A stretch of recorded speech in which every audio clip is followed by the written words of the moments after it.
Los sueños de Don Bosco, sexta parte. Del 61 al 70. 61. Las reglas y los reglamentos. En 1867 Don Bosco se fue a Roma a pedir la aprobación pontificia de la congregación salesiana.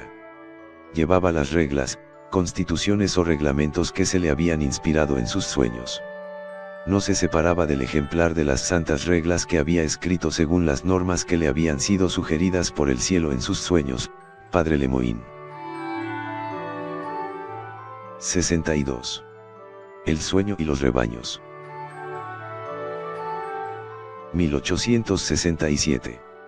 El domingo 16 de junio, día de la Santísima Trinidad, fiesta en la cual Don Bosco había celebrado su primera misa, 16 años antes, les narró a sus alumnos el siguiente sueño: el 29 de mayo por la noche soñé que me encontraba en una inmensa llanura llena de ovejas de gran tamaño, que pastaban en muy verdes y hermosos pastizales. Busqué al pastor de tan numeroso rebaño y le pregunté: ¿de quién es este rebaño que tiene tantísimas ovejas?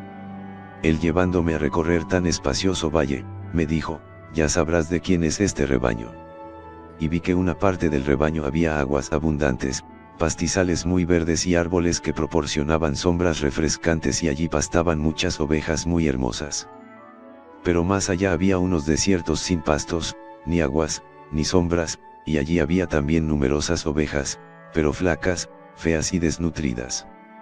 Pasamos más allá y vimos otros prados sin pasto, sin agua, sin sombras de árboles, y allí estaban muchísimos corderitos, pero tan flacos y desnutridos que apenas si se podían tener en pie. Y estos pobres animalitos estaban cubiertos de llagas y sufrían mucho. Y cosa extraña, cada uno tenía un par de cuernos, como si fueran ya animales viejos. Sus cuernos terminaban en una E. Y cada corderito enfermo tenía el número 3 marcado en distintas partes de su cuerpo. El guía me explicó: las ovejas que pastan en sitios llenos de agua, de verdes pastizales y de frescor, son las personas que escuchan la palabra de Dios, y asisten a la Santa Misa y reciben los sacramentos. Tienen el alma hermosa y robusta. Los que están en sitios áridos sin agua, sin pastizales, sin sombras de árboles, son los que no escuchan la palabra de Dios ni frecuentan los santos sacramentos. Viven alimentándose solamente de lo que es mundanal, y eso es estéril y lleva a la debilidad espiritual. Los corderitos enfermos que están en sitios áridos son tantos jóvenes que necesitan recibir educación y ser instruidos en la religión. Los que llevan un cuerno terminado en una letra E, que significa escándalo, son los que han dado o han recibido malos ejemplos que llevan al pecado. Los que tienen marcado un número 3 en distintos sitios de su cuerpo representan a los que viven en pecado, a los cuales les esperan 3 castigos: el remordimiento por haber pecado, los castigos que le llegan a todo el que peca, y los premios que por pecar se pierden para el cielo. El Salmo 75 dice: a los que se dedican a cometer maldades, el Señor les hará beber un vaso de amargura. Enseguida el guía me llevó a un prado bellísimo, lleno de flores, de plantas aromáticas, y de hermosos bosques y corrientes de aguas cristalinas. Allí me encontré una enorme cantidad de jóvenes, todos alegres y contentos, dedicados a coleccionar las más hermosas flores. El guía me dijo: estos son los que viven en gracia de Dios, sin pecado grave en el alma. Les puedo asegurar que jamás había visto personas tan hermosas y elegantes como aquellos jóvenes. Sería imposible describir su gran belleza. Enseguida el guía me llevó a otro jardín muchísimo más bello y aromático que el anterior, y allí había otro grupo de jóvenes, en menor número, pero de una belleza y elegancia enormemente más grandes que los del grupo anterior. Y el que me guiaba me dijo: estos son los que no han perdido la santa virtud de la pureza. Yo estaba sorprendido al ver gentes con tan extraordinaria belleza. Y cada cual llevaba en su cabeza una corona de flores bellísimas, y cada flor tenía colores tan vivos y variados que encantaban la vista de quien los observaba. En cada flor había más de 1000 colores y en cada corona más de 1000 flores distintas. Cada joven que había conservado la pureza llevaba una túnica blanquísima que le descendía hasta los pies, y la túnica estaba llena de flores de belleza sin igual. Del rostro de los jóvenes y de sus vestiduras y de sus flores salían risplandes, luces de los más variados colores que hacían resaltar admirablemente la belleza de la persona. No hay imagen humana capaz de dar una idea de la belleza impresionante de todos aquellos que conservaron la santa pureza. Si alguien viera aunque fuera la 10ª parte de la belleza de un alma que está sin pecar, preferiría 1000 martirios y la misma muerte, con tal de no manchar su alma con un pecado mortal. Yo le dije entonces al guía, pero son pocos los que conservan la belleza del alma sin pecado. ¿Y los otros qué hacer con ellos? Él me respondió, que con la penitencia, con el arrepentimiento, con la recepción de los sacramentos y con una vida virtuosa, vuelvan a conseguirse otra vez el traje hermoso de la gracia de Dios.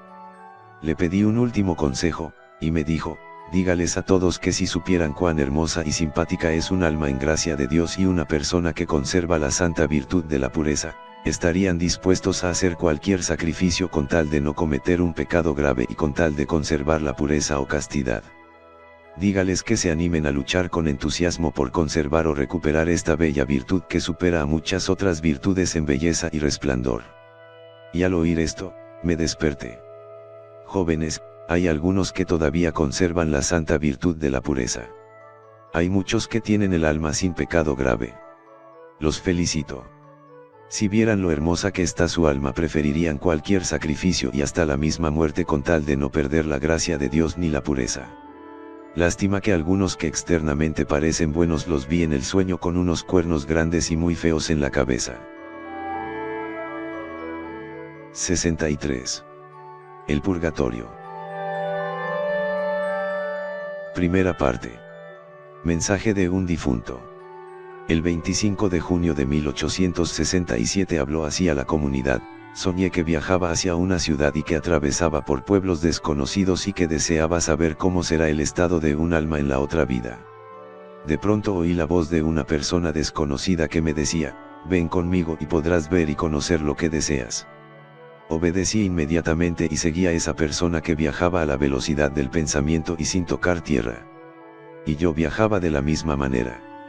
Llegamos a un palacio de magnífica construcción que estaba como suspendido sobre los aires y tenía las puertas y ventanas a una gran altura. El personaje me dijo: haga como yo y podrá subir hasta allá. Enseguida levantó las manos en lo alto hacia el cielo y empezó a subir por los aires. Yo levanté también mis brazos y me sentí elevado por los aires como una nube. Y llegué frente a la puerta del gran palacio. El guía me dijo: entre al palacio y conozca lo que hay allí. Al fondo encontrará quien le explique. Subí las escaleras y me encontré en una sala hermosísima adornada muy lujosamente. Fui recorriendo salas y corredores con la velocidad de la luz y cada vez veía más y más elegantes y bellos adornos. Seguí viajando como por los aires sin tocar suelo y de pronto llegué a un salón inmenso adornado y bellos sobre toda ponderación, y allá al fondo vi a un señor obispo muy amigo, muerto hace poco. Parecía que no sufría nada, y tenía un aspecto muy saludable, muy alegre y muy amable. Yo le pregunté: monseñor, ¿está vivo o está muerto? Para el mundo he muerto. Pero aquí estoy vivo. ¿Y se ha salvado, monseñor? Sí, mire cómo estoy de fuerte y saludable. Estoy en un lugar de salvación. Y está en el paraíso. O está en el purgatorio. Estoy en un lugar de salvación. Pero todavía no he logrado ver a Dios. Necesito que recen mucho por mí. Monseñor, yo me salvaré. Tenga esperanza y fe en que se podrá salvar. ¿Y qué mensaje les envía a los jóvenes y a mis discípulos?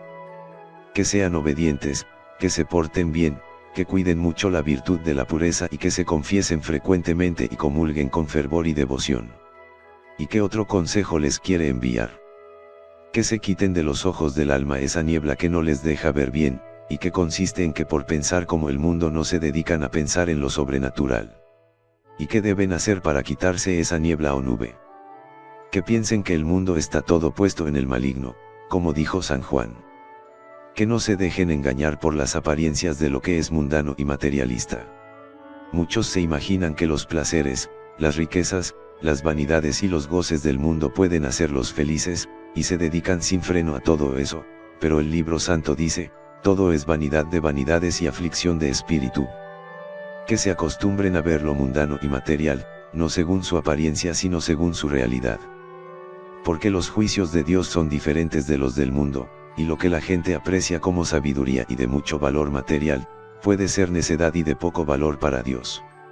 ¿Y cuál es la nube más oscura para los ojos del alma? Lo que más oscurece y llena de tinieblas el alma es la impureza, así como la virtud de la pureza vuelve al alma muy blanca y brillante.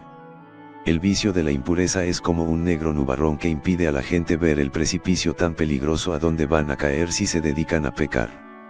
Dígales a todos que se esfuercen por conservar a cualquier costo la virtud de la pureza. Dichosos los puros de corazón porque ellos verán a Dios, Mateo 5. ¿Y qué remedios aconseja para que las personas conserven la pureza? El retiro, el recogimiento, que se aparten de las ocasiones de pecar. Que cumplan exactamente los reglamentos. Que no estén nunca desocupados sin hacer nada. Y que le dediquen buen tiempo a la oración. ¿Y qué otros remedios nos recomienda? Rezar. Darle importancia a la oración. Retiro, recogimiento, apartarse de toda ocasión de pecado. No estar nunca ociosos o perdiendo el tiempo. Estos remedios son muy provechosos. Segunda parte. Con el deseo de repetir a mis discípulos estos consejos tan importantes del señor obispo, me vine apresuradamente para la casa, pero luego me detuve y me puse a pensar, ¿por qué no estar más tiempo con Monseñor? Me podrá decir muchas recomendaciones importantes más. Y me volví rápidamente a donde él estaba. Pero durante el corto tiempo que yo había estado ausente, se habían obrado cambios importantes. El obispo estaba pálido como una cera. Parecía un cadáver. De los ojos le brotaban abundantes lágrimas. Estaba como agonizando. Me le acerqué angustiado y le dije, Monseñor, ¿en qué le puedo ayudar? Rezad por mí y dejadme ir a donde la mano omnipotente de Dios me conduce. ¿Y no tiene algún otro mensaje para enviar? Que recen por mí. Y al señor obispo que me reemplazó dígale esto, y me dio unos mensajes para llevarle, y a tales individuos lléveles estos mensajes en secreto, y me dio unos mensajes para ellos. A sus alumnos dígales que yo siempre los quise mucho y recé por ellos. Que ahora recen ellos por mí. El aspecto del prelado demostraba un gran sufrimiento que aumentaba cada vez más. Mirarlo producía compasión en el alma, sufría muchísimo. Era una agonía verdaderamente angustiosa. Luego exclamó, dejadme, que voy a donde el Señor me llama. Y así mientras parecía agonizar, una fuerza invisible se lo fue llevando hacia las habitaciones más interiores del edificio, y desapareció de mi vista. Yo al contemplar una escena tan dolorosa me conmoví y, me desperté. En este sueño aprendí muchas cosas acerca del purgatorio y de la otra vida, cosas que jamás había entendido bien, y que ahora las comprendí tan claramente que ya nunca las olvidaré. Explicaciones. El padre Lemoyne dice que don Bosco le preguntó al obispo cuánto tiempo le quedaba a él de vida sobre la tierra y que Monseñor le entregó un papelito donde había varios números 8 como engarzados en un garabato. Por el momento no entendió mucho, pero cuando llegó el año 1888 el santo se dio cuenta de que aquel sería el año de su muerte, varios números 8 colgados de un garabato, un número 1 al revés, y en ese año murió. Algunos pueden preguntarse cómo todo un obispo y muy virtuoso podía tener tantas angustias en la otra vida. Es que el libro santo dice que Dios encuentra manchas hasta en sus propios ángeles. Y en el Salmo 88 dice el Señor, a mis seguidores, aunque no les retiraré mi favor, sin embargo les castigaré fuertemente las desobediencias a mis mandamientos y les haré sufrir por sus descuidos en cumplir mis mandatos.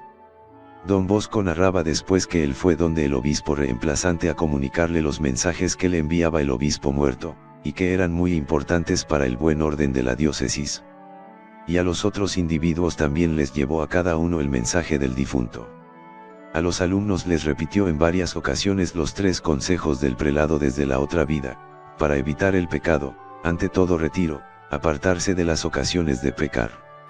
Luego, oración, mucha oración. Y finalmente, evitar el ocio, no estarse nunca sin hacer nada o perdiendo el tiempo. 64. El sueño del jardín. Primera parte. 3 muertos. El 31 de diciembre de 1867 don Bosco reunió en la iglesia a todo el personal de su oratorio de Turín, más de 800, y subiendo al púlpito les dijo: estaba pensando y rezando para darles un propósito o lema o aguinaldo para el año que va a comenzar, y soñé lo siguiente: me pareció que llegaba a un hermoso y enorme jardín que tenía este letrero: Nuevo Año, 1868. Allí había una gran cantidad de jóvenes, que se acercaron a mí y me acompañaron a recorrer a aquel hermoso campo. Encontramos luego a un grupito de muchachos con unos sacerdotes y estaban rezando las oraciones por los difuntos: da al Señor descanso eterno, etc. Me acerqué a ellos y les pregunté: ¿por qué rezan esas oraciones? ¿Es que se ha muerto alguno? Sí, me dijeron: es que ha muerto NN, y me dijeron el nombre. Murió el día tal a la hora tal. ¿Cómo, ha muerto ese tan conocido? Les pregunté. Sí, murió, pero ha tenido una santa muerte, una muerte envidiable. Recibió con mucha devoción los santos sacramentos. Aceptó con resignación los sufrimientos que Dios permitió que le llegaran y demostró los más vivos sentimientos de piedad. Rezamos por él, pero tenemos la esperanza de que ya estará en el paraíso. Yo añadí: tuvo una santa muerte. Pidamos a Dios que imitemos sus virtudes y que nos conceda también a nosotros la gracia de tener una buena y santa muerte. Seguí caminando por el prado rodeado de una gran cantidad de jóvenes, y vimos luego un grupo de muchachos arrodillados rezando alrededor de un ataúd, las oraciones por los difuntos: dadles Señor descanso eterno, etc. Me acerqué a ellos y les pregunté: ¿por quién están rezando? Ellos me respondieron muy apesadumbrados: estamos rezando por NN, y me dijeron el nombre. Estuvo enfermo 8 días. Vinieron sus familiares a visitarlo. Se confesó y comulgó con mucha piedad y recibió la unción de los enfermos. Tuvo una muerte santa y llena de paz. Yo les pregunté: ¿pero 2 muertos en el mismo día? Y ellos me respondieron: no, no es en el mismo día. Desde el que murió anteriormente hasta la muerte de ahora han pasado 3 meses. Seguí paseando con los jóvenes que me acompañaban y llegamos a un bosque. Allí vimos a un grupo de muchachos que se acercaban rezando las oraciones por los difuntos. Yo les pregunté: ¿a dónde van? ¿Y por qué rezan? Ellos me respondieron desconsolados y llorando: así supiera lo que ha sucedido. Ha muerto un joven. Sus padres no vinieron a visitarlo. Y murió de una manera muy poco deseable. No ha tenido una muerte santa. Pero es que no ha recibido los santos sacramentos. Les pregunté. Al principio no quería confesarse ni comulgar ni recibir la unción de los enfermos. Después aceptó recibir estos sacramentos, pero de mala gana y sin arrepentimiento ni piedad. Nosotros hemos quedado mal impresionados y tenemos dudas de que se haya salvado. Sentimos tristeza de que un joven de nuestro grupo haya tenido una muerte tan desagradable. Enseguida se me apareció un personaje que me dijo: mire, son 3 los que van a morir en este año. Dígales a sus discípulos que así como la muerte de los 2 primeros llena de consuelo y de esperanza, pues recibieron los santos sacramentos con fervor, porque durante su vida los había recibido siempre con piedad y devoción, así llena de tristeza lo que sucedió al tercero, que cuando tenía buena salud no comulgaba ni se confesaba, y al llegarle la hora de la muerte tuvo muy poca devoción y piedad al recibir los sacramentos. Dígales que los que quieren tener una buena y santa muerte deben comulgar frecuentemente con verdadera devoción. Así que el lema o aguinaldo para el año que empieza será: la comunión devota y frecuente es un medio muy eficaz para obtener una buena y santa muerte. Segunda parte. Los cuernos en la cabeza. El guía me llevó después a un gran campo donde había una multitud incontable de jóvenes. Me puse a mirarlos con atención y vi algo que me llenó de horror: en la cabeza de muchos de ellos había 2 cuernos. Unos tenían los cuernos cortos y otros muy largos. Unos tenían los cuernos completos y otros los tenían partidos. Algunos daban señales de haber tenido cuernos, pero se los habían cortado y la cicatriz ya estaba cenade. En cambio a otros sus cuernos les crecían de manera alarmante. Y algunos no solamente aceptaban tener 2 cuernos en su cabeza, sino que se enorgullecían de tenerlos y se dedicaban a dar cornadas a sus compañeros. Y me llamó la atención que algunos tenían un solo cuerno en la mitad de la cabeza, pero grande y feroz, y eran los más peligrosos para herir a los demás. Vi también a alguno con la frente hermosa y serena que jamás se había visto afeada por semejante deformidad. Puedo decirle a cada uno de mis alumnos en qué estado vi allí a cada uno. Tercera parte. Las tres desgracias o calamidades. Luego el guía me llevó a una altura desde donde observé una llanura llena de combatientes que se mataban ferozmente unos a otros. Y me dijo, habrá guerra y se derramará mucha sangre. Nos retiramos de aquel campo de muerte y pasamos a un jardín y allí escuchamos un grito estridente y asustador que decía, huyamos de aquí. Huyamos de aquí. Vi que la gente salía corriendo y que de vez en cuando algunos caían muertos por el suelo. Pregunté a uno de los que huían, ¿qué pasa? ¿Por qué salen huyendo? Y me dijo muy asustado, llega una epidemia de cólera. Hasta 50 defunciones diarias en un solo rector. Seguimos andando y más adelante vimos una gran cantidad de gente pálida, sin ánimos, debilitada, con las ropas destrozadas. Yo pregunté, ¿qué le sucede a estos? ¿Qué significa ese estado en que están? Y una voz me respondió, habrá una gran carestía y mucha escasez de alimentos y la gente no tendrá con qué comprar lo que necesita. Oí entonces que la multitud gritaba, hambre, hambre, tenemos hambre. Y buscaban afanosamente algo para comer y no lo encontraban. Los remedios. Pregunté al guía, ¿y esto sucederá muy pronto? Sí, está ya para suceder. ¿Y qué remedios se pueden emplear para alejar tan grandes males? Estos males se alejarán si la gente hace esfuerzos serios por no pecar. Si dejan de emplear ese vocabulario indebido que usan. Si honran a Jesús sacramentado con la Santa Misa, la comunión y las visitas al Santísimo, y si invocan más a María Santísima a quienes muchos la tienen muy olvidada. ¿Y cómo hacer para que a mis discípulos no les vayan a llegar estas desgracias? El guía me miró fijamente y me dijo, dígales a sus discípulos que si quieren ver lejos de ellos los castigos de Dios se dediquen con verdadero esfuerzo a evitar cuanto más puedan el pecado. Que sean devotos a Jesús sacramentado asistiendo a la Santa Misa, comulgando y visitando al Santísimo en el templo y que honren a María Santísima como hijos muy cariñosos. Pero tengan muy presente que basta que haya uno solo que quiera seguir viviendo en pecado grave, para que ese traiga castigos de Dios y desgracias para toda la casa. En ese momento se desató una tormenta espantosa y empezó a caer una terrible granizada y a mí me cayó en la cabeza un granizo tan grande que, me despertó. Mis buenos amigos, tratemos de hacer cada uno todo lo que pueda evitar lo más posible todo pecado. Preparémonos para morir santamente por si este año tenemos que morir. Recemos con mucha devoción a la Santísima Virgen y no olvidemos el lema o aguinaldo para este año, la confesión y la comunión frecuente y devota son un gran remedio para salvar el alma. Buenas noches.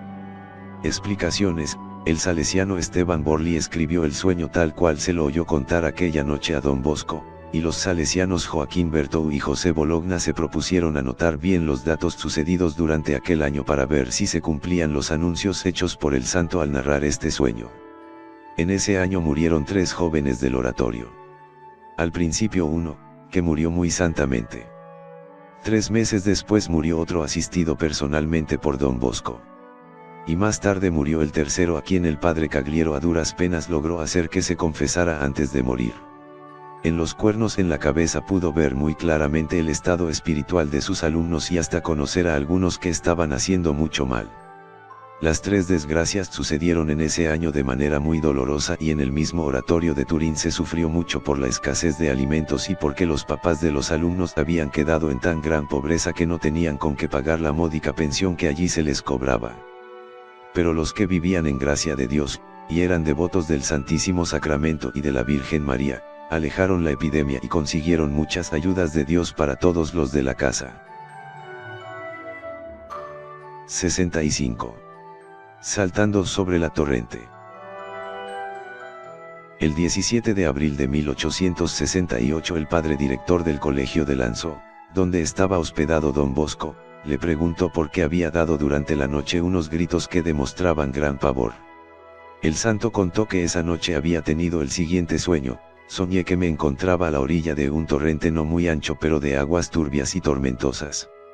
Muchos alumnos trataban de saltar y pasar al otro lado. Algunos tomaban impulso empezando la carrera desde varios metros atrás y conseguían caer de pie a la parte seca de la otra orilla, como buenos gimnastas. Pero otros fracasaban. Unos caían de pie en la parte interior de la orilla y perdiendo en equilibrio se precipitaban de espaldas dentro del agua. Otros caían con ruido en el centro del torrente y desaparecían. Algunos se golpeaban la cabeza o el pecho contra las piedras que sobresalían entre las aguas y se rompían el cráneo y echaban sangre por la boca. Yo me afanaba al mirar estas escenas tan dolorosas y gritaba y palmoteaba, advirtiendo a los jóvenes que fueran más prudentes, pero todo era inútil. El torrente se iba llenando de cadáveres que se iban precipitando de catarata en catarata y terminaban por estrellarse contra una roca que sobresalía en un sitio donde el torrente daba vueltas, y donde el agua era más profunda, y desaparecían tragados por un remolino. Allí se cumplía lo que dice el Salmo 42, un abismo llama a otro abismo. ¿Cuántos discípulos míos muy amados que oyen este sueño son llevados por el agua del torrente espumoso, con peligro de perderse para siempre? Pero como siendo personas tan alegres, tan llenas de vida, tan valientes, se dejan llevar por la corriente. Porque fracasan al tratar de saltar hacia el otro lado del torrente.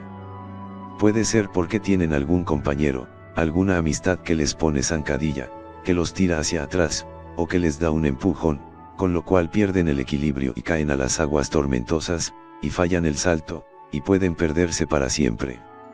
Y puede ser que muchos de esos desdichados que hacen el oficio de demonios y buscan la ruina espiritual de los demás, escuchen también este sueño. Habría que decirles las palabras de nuestro Señor: ay de aquel que escandalice a uno de estos pequeños, más le valiera que le colgaran una piedra muy pesada al cuello y lo echaran al fondo del mar.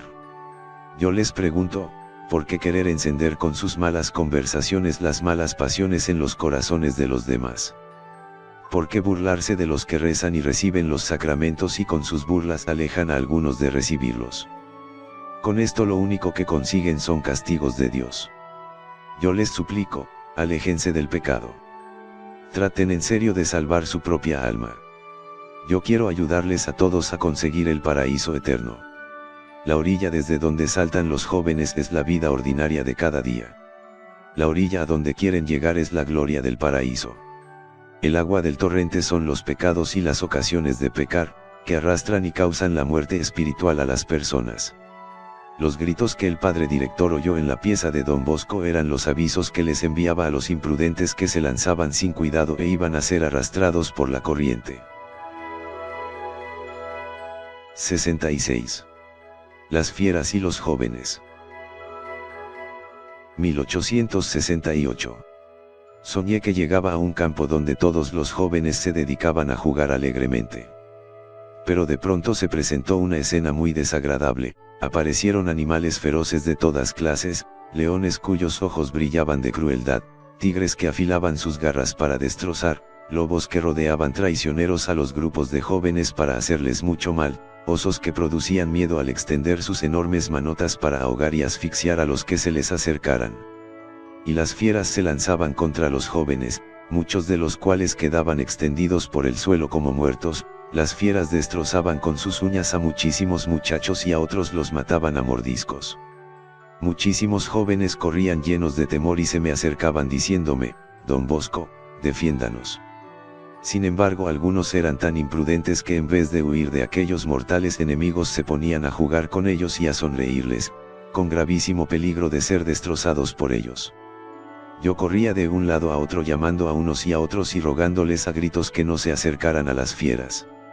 Al ver el campo tan lleno de cadáveres de jóvenes, y el oír los gemidos de los que habían sido heridos por los animales feroces, y al escuchar el rugido de aquellas fieras, sentí tanta emoción que, me desperté. ¿Y qué diré acerca de esos tigres, leones, lobos y osos? ¿Qué son las tentaciones que nos quieren hacer pecar? Unos van donde el sacerdote y con su ayuda se libran de muchos peligros. Otros ponen a jugar con el fuego y se queman. No rechazan la tentación y la tentación les mata el alma. Ojalá que cada uno recuerde que tiene un alma que salvar. Yo vi allí a jóvenes y los recuerdo muy bien, a algunos los vi asociados a los lobos para hacer el mal. No los nombro aquí, pero les quiero advertir muy seriamente su responsabilidad. Es necesario que cada cual recuerde aquella frase del libro santo: acostúmbrate a tener una buena conducta desde tu juventud y verás que en la edad mayor te quedará más fácil no apartarte del buen comportamiento. 67. La aparición del monstruo. La noche del 30 de abril de 1868 Don Bosco hizo reunir a todo su alumnado y les dijo: les voy a decir y a narrar hechos desagradables. Pensaba no decírselos porque me desagrada hablar de cosas miedosas y negativas, pero me sucedió algo muy especial. Yo había tenido unos sueños terroríficos en días pasados y me propuse no contarlos a mis discípulos porque creí que eran simplemente unos sueños y nada más. Pero luego, mientras dormía, la siguiente aparición que me ha llevado a contarles también los otros dos sueños. Me pareció que entraba en mi habitación un monstruo grandísimo que se acercó y fue a colocarse a los pies de mi cama. Era asqueroso y feo como el más horrible sapo, y grande y grueso como un buey. Yo lo miraba fijamente y del susto casi no podía ni respirar. El monstruo fue aumentando poco a poco de volumen, le crecían las patas, le crecía la barriga, le crecía la cabeza, y cuanto más aumentaba su grosor, más horrible y feo se volvía. Era de color verde, con una línea roja alrededor de la boca y del pescuezo, que lo hacía más horriblemente espantoso. Sus ojos eran como llamaradas, y sus orejas huesudas, muy pequeñas. Y yo pensaba: pero si el sapo no tiene orejas. Encima de sus ojos salían dos cuernos y de sus espaldas salían dos grandes alas verduzcas. Sus patas tenían uñas como las de un león, y además tenía una larga cola que terminaba en dos puntas. Se fue acercando a mí mostrándome sus grandes hileras de dientes muy afilados. Yo sentí entonces mucho miedo, porque me parecía que era un verdadero demonio. Empecé a gritar pidiendo auxilio, pero a esas horas de la noche nadie me oía. ¿Qué será de mí?, le grité al infernal monstruo. Pero él se acercaba más y más. Puso sus patas traseras en los pies de mi cama y, alargando el cuerpo hacia adelante, puso su hocico cerca de mi cara. Yo sentí tal escalofrío que de un salto me senté en la cama, dispuesto a bajarme al suelo, pero el monstruo abrió la boca amenazador. Yo hubiera querido defenderme, pero era tan asqueroso que no me atreví a tocarlo. Entonces grité: en nombre de Dios, ¿por qué hace esto? El sapo, al oír esas palabras, se retiró un poco. Entonces hice la señal de la cruz, y al oír y ver esta oración aquel monstruo dio un grito terrible y desapareció, pero mientras desaparecía se oyeron unas palabras que decían claramente: ¿por qué no habla? ¿Por qué no cuenta lo que vio en sueños? Con esto me vine a dar cuenta de que es voluntad de Dios que les cuente lo que vi el otro día en sueños. De lo contrario traicionaría mi conciencia. Y contando esto quizás me veré libre de apariciones de monstruos. Así que, obedeciendo a las últimas palabras de esta aparición, voy a contarles los siguientes sueños. Explicación: Don Bosco había tenido varios sueños al principio de abril, pero eran miedosos y le pareció que no los debía contar a sus discípulos para no asustarlos. Sin embargo, después de las palabras que oyó en esta miedosa aparición, se propuso contar cada uno de estos sueños y para eso reunió a todo el alumnado y les narró lo que viene a continuación. 68. La muerte, el juicio, el paraíso. 1868. El 5 de abril tuve un sueño que me fatigó mucho, de manera que al amanecer me sentía tan cansado como si hubiera trabajado toda la noche, y estaba intranquilo e inquieto.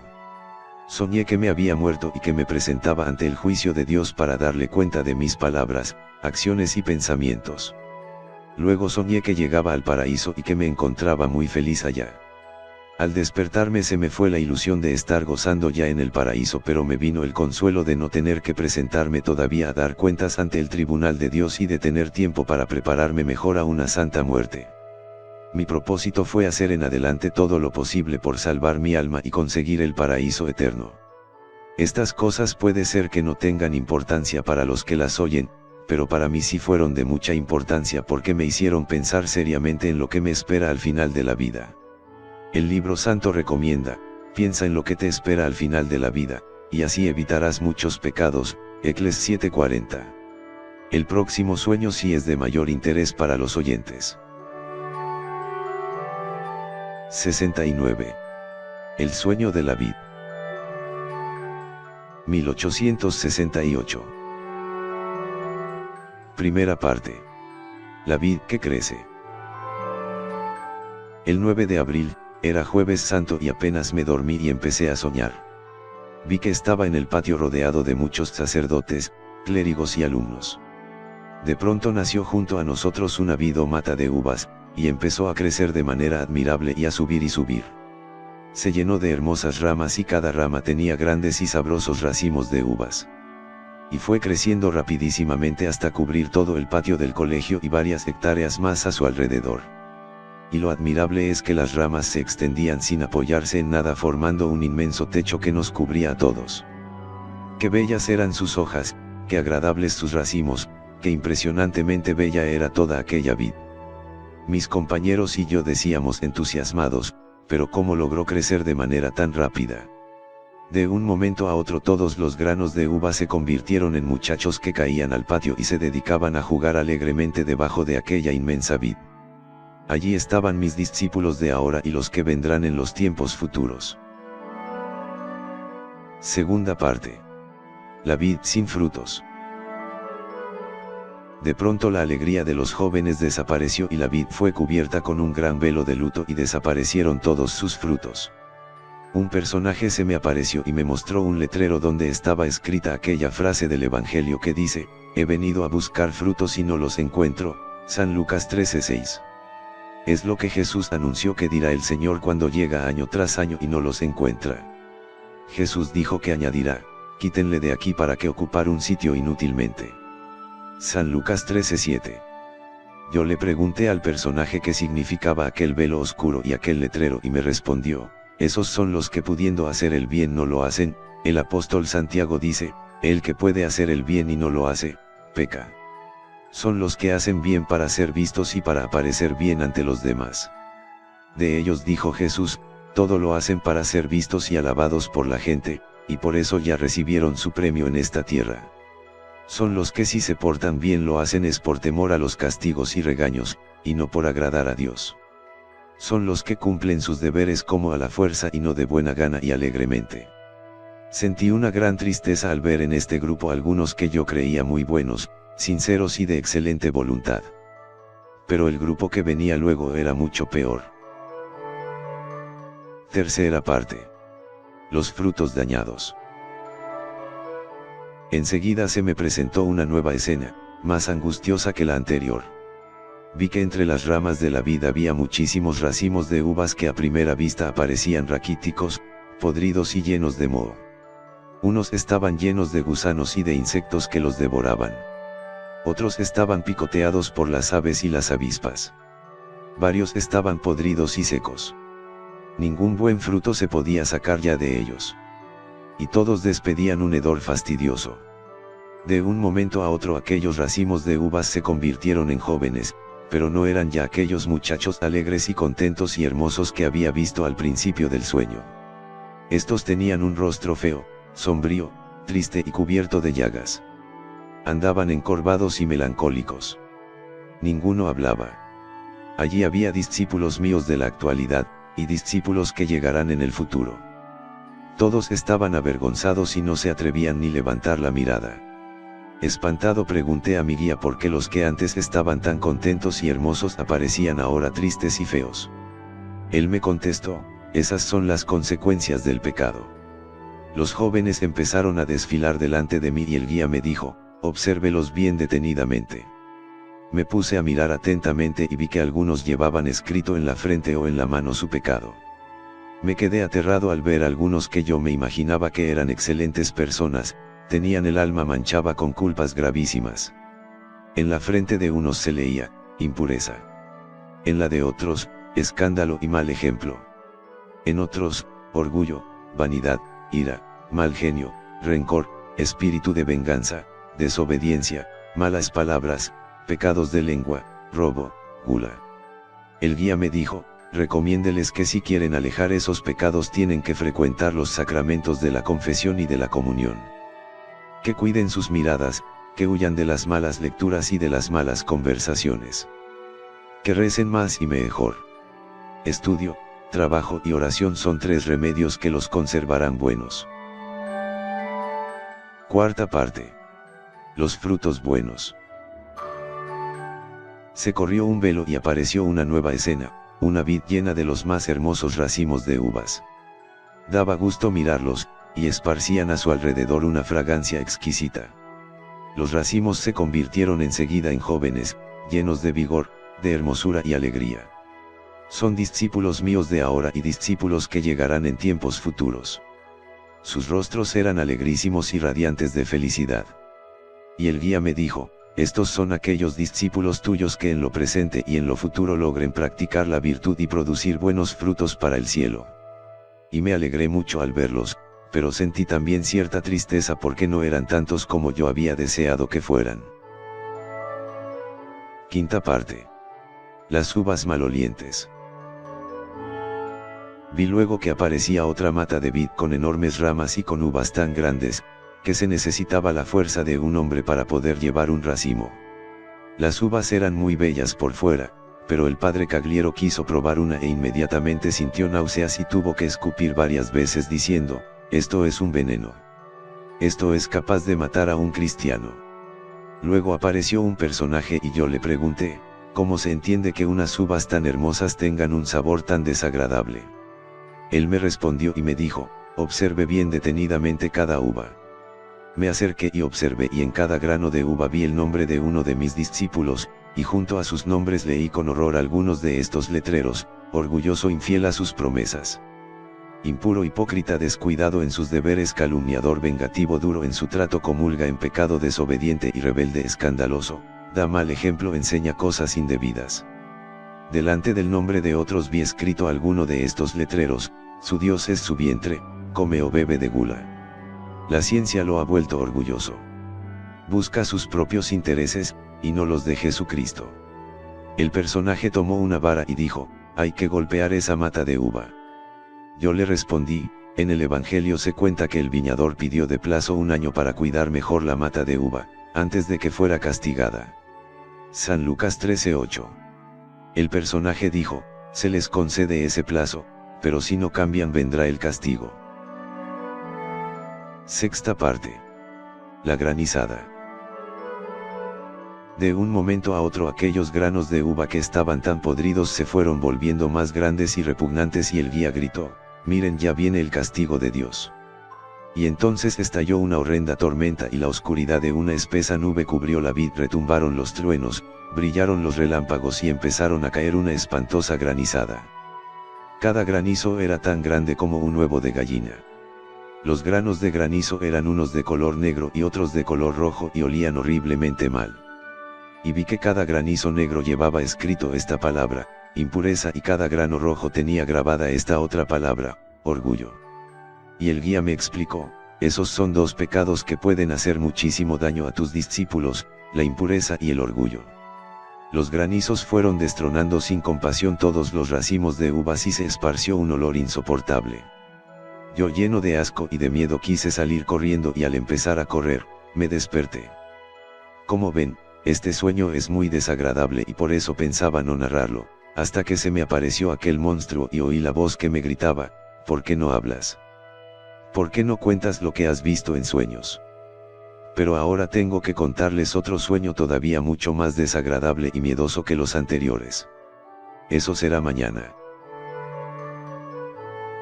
70. Sueño del infierno. El 3 de mayo de 1868 Don Bosco habló así a todo su alumnado, ya les conté cómo la noche del 17 de abril un sapo espantoso se me apareció y me amenazó con tragarme si no les contaba los sueños miedosos que había tenido, y una voz fuerte me gritó, ¿por qué no hablas? Voy pues a hablar y a contar lo que vi en sueños.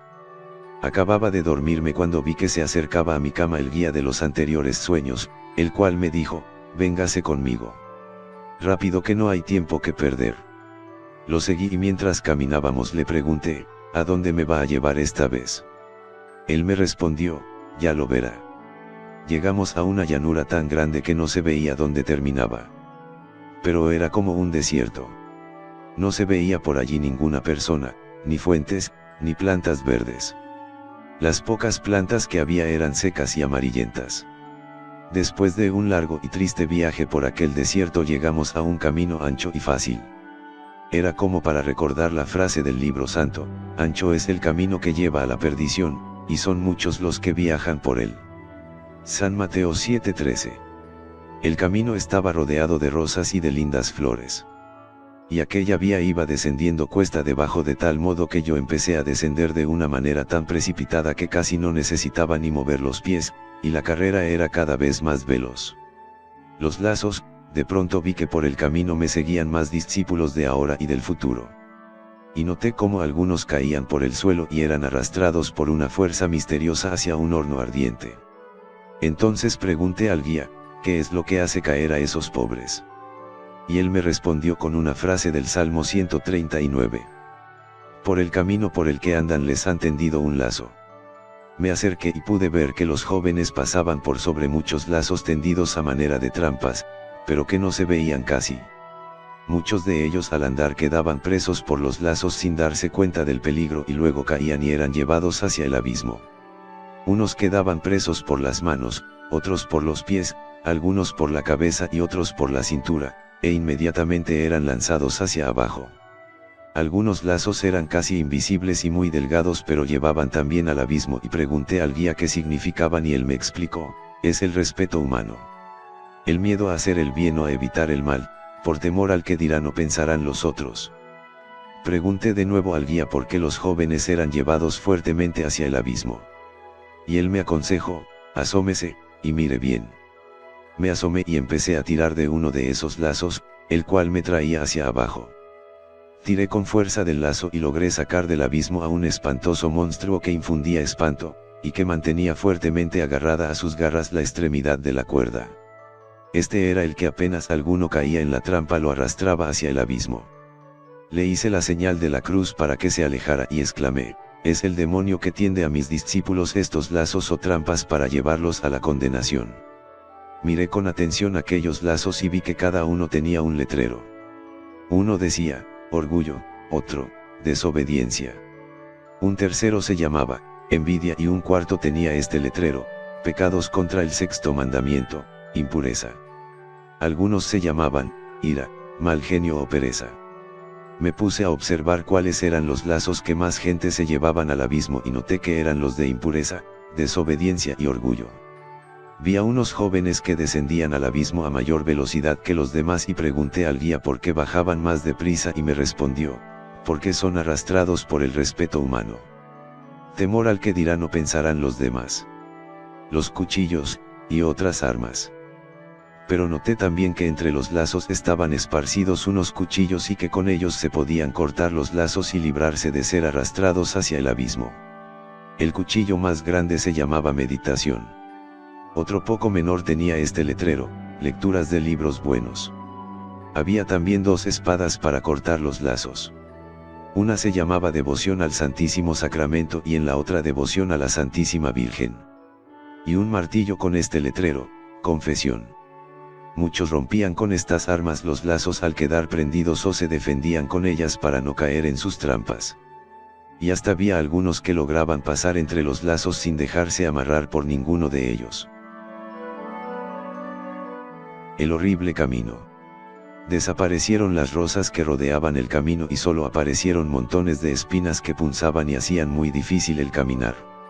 Y el camino fue descendiendo abruptamente y cada vez se hacía más espantoso, lleno de piedras agudas, de salientes, de tropezones, de estorbos. Yo volví a mirar y ya mis jóvenes habían desaparecido de allí y muchísimos de ellos habían abandonado aquella vía tan peligrosa y engañosa, y se habían devuelto por otros caminos mucho más seguros. Continué avanzando por aquel camino, pero cuanto más avanzaba, más áspera y más vertical era la bajada, de manera que a veces resbalaba y caía al suelo. De vez en cuando el guía acudía en mi auxilio y me ayudaba a levantarme. A cada paso se me doblaban las rodillas y parecía que se me iban a descoyuntar los huesos. El guía me animaba a seguir y viéndome sudoroso y lleno de un cansancio mortal me llevó a un pequeño promontorio desde donde pude ver el camino que habíamos recorrido. Parecía cortado a pico, y estaba lleno de piedras puntiagudas. Después de haber descansado un poco seguimos bajando. El camino se hacía cada vez más horriblemente abrupto, de manera que casi no lograba mantenerme en pie. Edificio en llamas. Y he aquí que al fondo del precipicio se presentó ante nuestra vista un edificio inmenso que tenía una puerta altísima y cerrada. Un calor sofocante lo rodeaba y una enorme columna de humo de color verdoso, entremezclada con grandes llamaradas, se elevaba sobre aquellas pavorosas murallas. Pregunté al guía, ¿en qué sitio nos encontramos? Donde ya no hay salvación. Me di cuenta de que nos hallábamos ante las puertas del infierno. El guía me invitó a observar en las murallas de aquel horno y allí estaban escritas ciertas frases de la Sagrada Escritura. Por ejemplo, id malditos al fuego eterno preparado para el diablo y sus seguidores, San Mateo 25:42. Todo árbol que no da frutos será cortado y echado al fuego, San Lucas 3:9. Un joven que cae. El guía, con el rostro muy serio y triste, volvió a mirar hacia arriba y me dijo, observe. Levanté la vista y vi que por aquel camino de precipicio bajaba uno a toda velocidad. Lo observé bien y noté que era uno de mis discípulos. Llevaba los cabellos desordenados y las manos tendidas adelante como quien nada hace para salvarse de aquella caída. Quería detenerse pero no podía. Tropezaba con las piedras afiladas del camino y ellas le daban más impulso hacia abajo. Detengámoslo, ayudémosle. Gritaba yo. Pero el guía me dijo, es inútil. Va sufriendo la justicia divina, la ira del Señor lo castiga. El Salmo 2 dice, sirvan al Señor con temor. No sea que se disguste y vayan a la ruina. ¿Por qué estalla de pronto su ira? Yo le pregunté, ¿y por qué mira hacia atrás como asustado? Es que teme la ira del Señor y quiere huir de sus castigos. Aquel pobre seguía descendiendo y volviendo la cabeza hacia atrás y mirando con ojos de terror por si la ira de Dios lo seguía, y corría precipitadamente hacia la puerta de bronce. Cayó sobre ella y como consecuencia del choque la puerta se abrió de par en par y oí que se abrieron luego 10, 100 y 1000 puertas más con indecible estruendo, y él, arrastrado por el torbellino, pasó por en medio de todas aquellas puertas velocísimo, incontenible, hasta que cayó en el pavoroso horno desde el cual se levantaban globos de fuego ardiente. Enseguida todas las puertas se cerraron con la misma rapidez con que se habían abierto. Otros que viajan en el abismo. El guía me dijo, observe otra vez. Volví a mirar hacia arriba y vi bajar precipitadamente por el mismo camino otros rapidísimamente uno tras otro. Iban con los brazos abiertos y gritaban de espanto. Llegaron abajo, chocaron con la puerta de bronce y ésta se abrió, y después de ella se abrieron las otras 1000 puertas, y empujados hacia aquel larguísimo corredor se oyó un ruido infernal y ellos desaparecieron a lo lejos y las puertas se cerraron otra vez. Logré conocer a los 3. Después de estos cayeron de la misma manera muchos más. A un pobre joven lo vi caer al abismo, impulsado por los empujones de un malvado compañero. Todos los que caían al abismo llevaban escrito en su frente su pecado. Yo los llamaba pero ellos no me oían. Chocaban contra la puerta de bronce, esta se abría, y luego se abrían también las otras puertas. Desaparecían ellos y al cerrarse las puertas se hacía un silencio de muerte. El guía me dijo, he aquí algunas de las causas de estas caídas, los malos compañeros, las malas lecturas, las malas costumbres.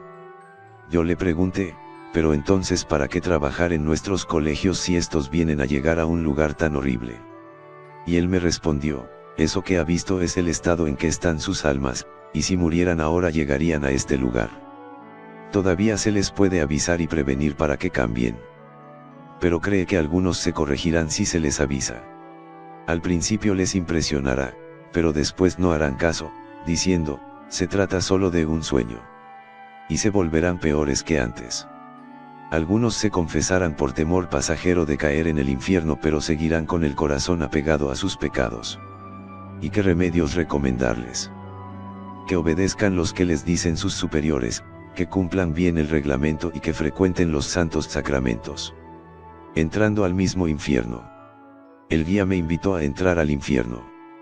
Yo sentía mucho miedo pero me puse a pensar, para ser condenado a quedarse en el infierno tiene uno que haber pasado antes por el juicio de Dios y haber recibido sentencia de condenación.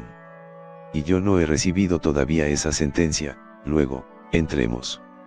Y penetramos en aquel estrecho y horrible corredor. Sobre cada una de las puertas internas había un letrero. Sobre una puerta horriblemente fea, la más fea puerta que he visto en toda mi vida, leí este letrero: los impíos, los que no le dan importancia a Dios, y luego aquella otra frase del Evangelio: aquí será el llorar y el crujir de dientes. Era como avisos de lo que puede esperar a quienes siguen en paz con sus pecados, sin hacer nada serio por corregirse. La caverna. Entramos luego con enorme susto mío, a una pavorosa caverna, que se perdía en las profundidades excavadas en las entrañas de los montes. Todo estaba lleno de un fuego que dejaba a cada cual incandescente y blanco a causa de sus elevadísimas temperaturas. Todo estaba incandescente: paredes, pisos, techos. Aquel fuego era mucho más caliente que el de cualquier horno del mundo y no reducía a cenizas lo que tocaba, sino que lo volvía incandescente. El profeta Isaías dice: para los que se rebelaron contra Dios, el gusano roedor de su conciencia no se morirá y el fuego que los atormenta no se apagará. Isaías 66:24. Vi enseguida a uno de mis discípulos que bajaba con gran velocidad hacia el precipicio. Y lanzando un grito agudísimo cayó en el horno encendido y quedó incandescente por el fuego y quieto como una estatua. Reconocí muy bien quién era él. Luego llegó allí otro de nuestros alumnos con furor desesperado, y corriendo se precipitó en el horno y quedó hecho una brasa y quieto. Y así fueron llegando muchos más, daban un grito, se convertían en carbón encendido y quedaban quietos, como paralizados. Y recordé aquella frase: hacia el lado hacia el cual se haya inclinado el árbol, hacia ese lado caerá. El que vive inclinado hacia el pecado, caerá hacia el castigo. Pregunté entonces al guía: pero estos que corren con tanta velocidad hacia los castigos de la eternidad, ¿no se dan cuenta de que van a llegar a esa desgracia? El guía me respondió: sí, ellos saben que van hacia el castigo. Dios no deja pecado sin castigo. Él le dijo varias veces a Moisés en el monte Sinaí: yo perdono, pero no dejo sin castigo el pecado. Han sido avisados muchas veces de los peligros que corren si siguen en esa vida de pecado, pero lo siguen cometiendo y no lo quieren abandonar. Rechazan la misericordia de Dios que los llama continuamente a la conversión. Están desafiando a la justicia divina y entonces puede ser que Dios permita que sus malas costumbres y sus malas inclinaciones los arrastren pavorosamente hacia la perdición. El horno por dentro.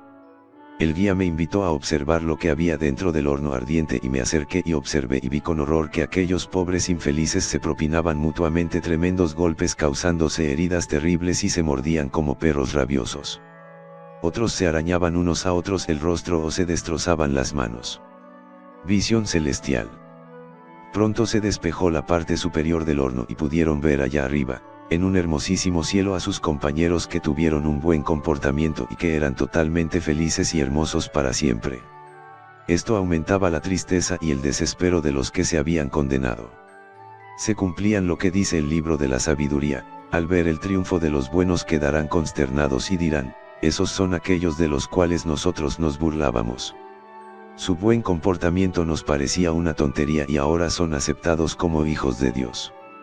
Y nosotros equivocamos el camino, nos fuimos por sendas de impiedad y de perdición y no quisimos marchar por el camino que nos indicaba el Señor. ¿De qué nos sirvió nuestra vida de pecado?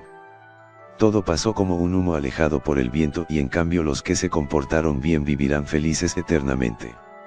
Sabiduría capítulo 5. Yo le pregunté al guía: pero estos jóvenes ya están condenados. Él me respondió: lo que está viendo y oyendo es lo que les puede suceder a sus discípulos si siguen en el pecado y no se convierten.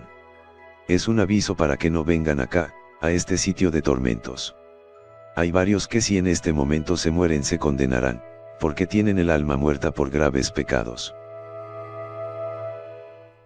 Los gusanos Querón. Enseguida el guía me llevó a un subterráneo tenebroso donde vi muchos de nuestros alumnos actuales y muchísimos que vendrán después. Todos estaban cubiertos de gusanos y de asquerosos insectos que les roían y les devoraban el corazón, las manos, los ojos, la boca y los pies. Daba verdadero horror el ver la manera tan cruel como eran atormentados por esos gusanos e insectos. Allí estaban escritas estas palabras de la Sagrada Escritura: En el día del juicio, el Señor Omnipotente les dará como castigo entregar su cuerpo a los gusanos, y llorarán de dolor eternamente. Judith 16:17. Y el guía me explicó, los gusanos significan los remordimientos que sentirán al recordar que tuvieron 1000 remedios y ocasiones para convertirse y empezar a ser mejores y no los quisieron apreciar. Esos insectos significaban la tristeza que sentirán por todos los pecados no perdonados.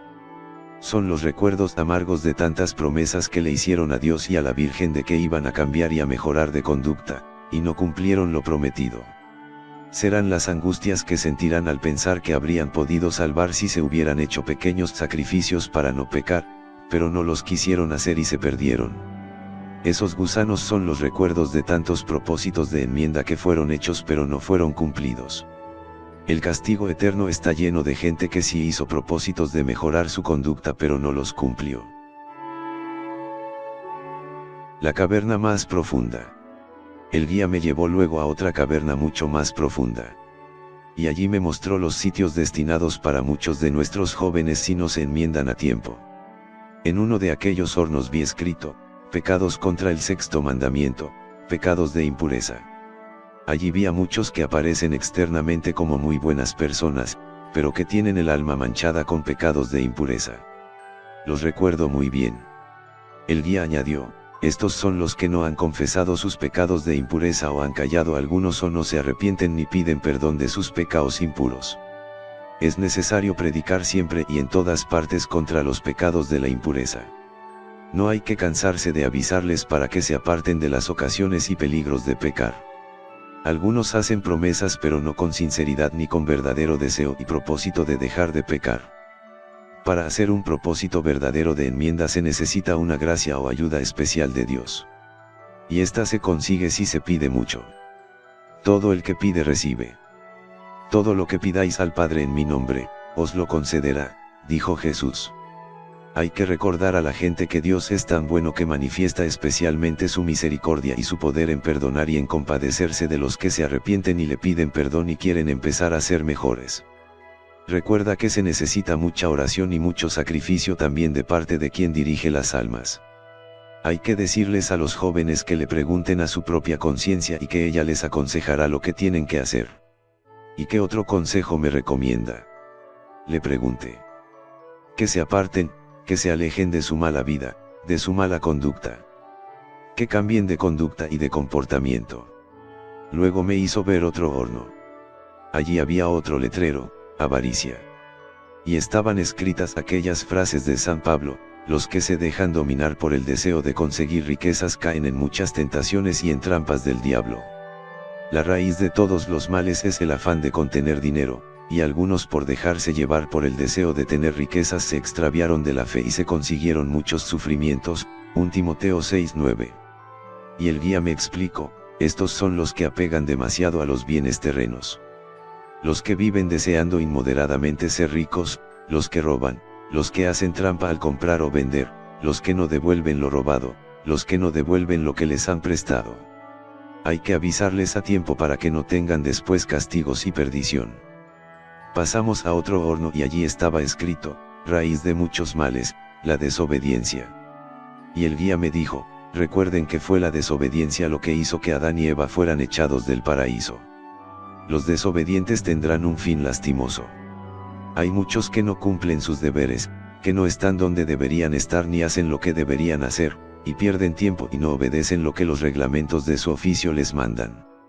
Y añadió, pobres de aquellos que descuiden o abandones la oración. Los que no rezan corren el peligro de que Dios los abandone.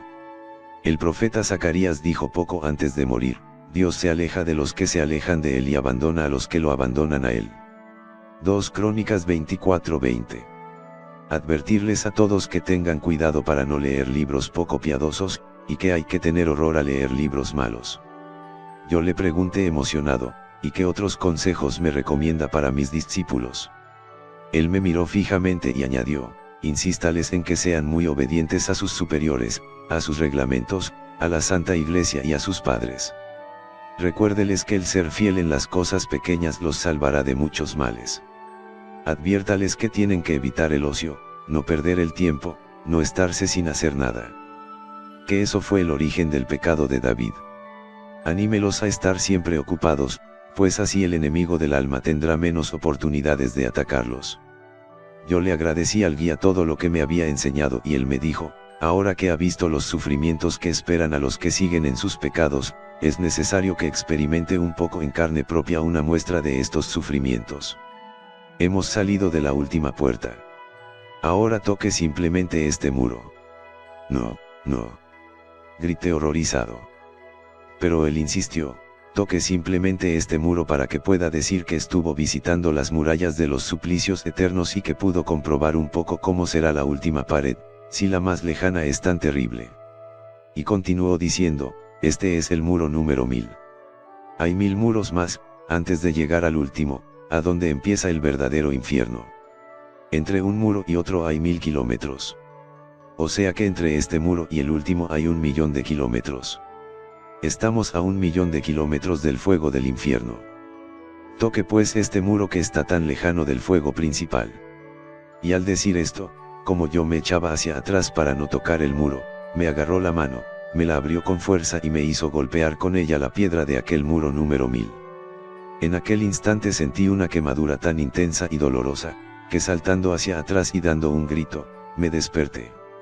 Me encontré sentado en la cama y en la mano sentía un gran dolor y ardor. La restregaba contra la otra para librarme de aquella molesta sensación. Al amanecer pude comprobar que mi mano estaba hinchada, y la impresión de aquel fuego resultó tan fuerte que poco después se me cayó la piel de toda la planta de la mano derecha. No les he narrado las escenas del infierno con toda la horrible y dolorosa crudeza con que las presencié, porque esto los asustaría. Recordemos que Jesús cuando hablaba del infierno siempre empleaba signos o símbolos para comparar los sufrimientos que esperan a los que no se quieren convertir. Durante varias noches estuve muy preocupado por este sueño del infierno. Pensaba no narrarlo a mis jóvenes, pero cuando se me apareció aquel monstruo en forma de sapo que quería devorarme, escuché una voz que me decía, ¿por qué no habla? ¿Por qué no cuenta lo que vio en sueños? Por eso lo he narrado, pues puede ser de algún provecho.